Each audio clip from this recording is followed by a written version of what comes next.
only sector that will gain will be the export sector. And we know that the cocoa farmer is the main exporter in this country. So in times like this, the person who should benefit is the cocoa farmer. Aside that, you also agree with me that the cedi has depreciated at an unprecedented rate, the worst in the Fourth Republic.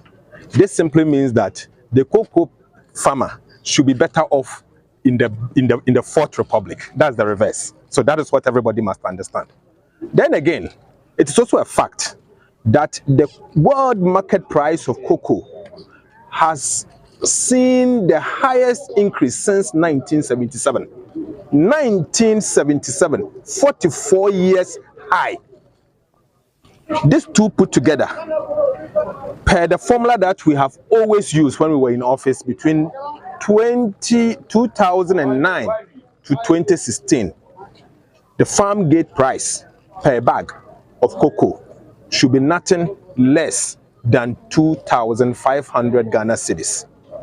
If you are to add the premium, in other words, the bonuses that we would have given to the cocoa farmer, the farm gate price per bag should have been 2,800 Ghana cedis.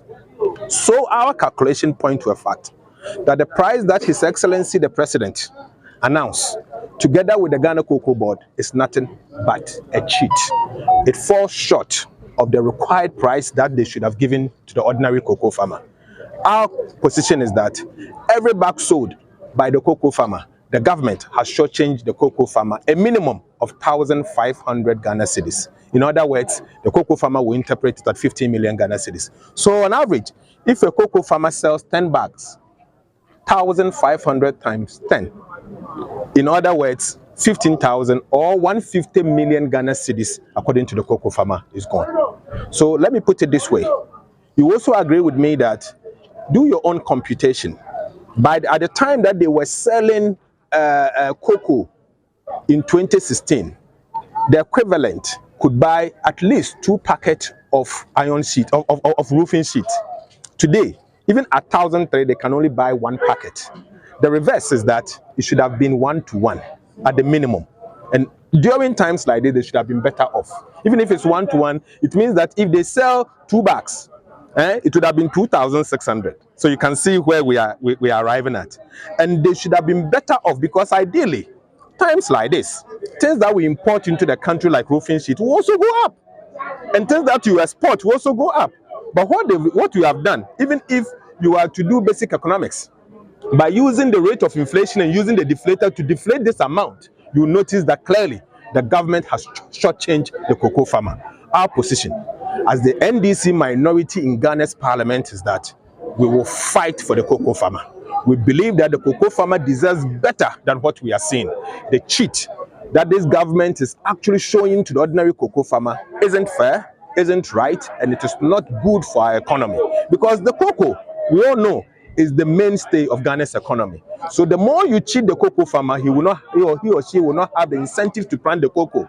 In other words, some of them are cutting the cocoa trees. And what this means is that the actual forest that this economy will require is not coming in. And that is why today you can see that the cocoa beans that we bought for last year, we bought only 650,000 metric tons. 650,000 metric tons.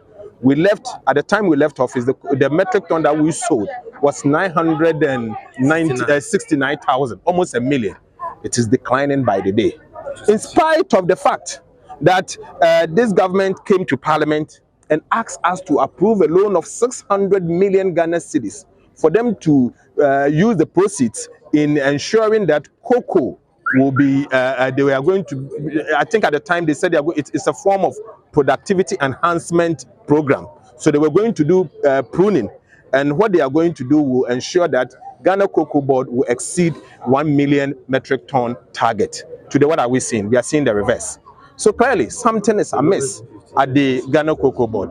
We are seeing the production coming down, declining to the lowest in the last 15 years. So everything has gone bad at the Ghana Cocoa Board. We're also seeing them recording massive losses since 2017. Last year, according to their own audit report, they declared a loss of 2.4 billion Ghana cedis 1 year. 1 year. And the question is, what's going on? Clearly, I don't think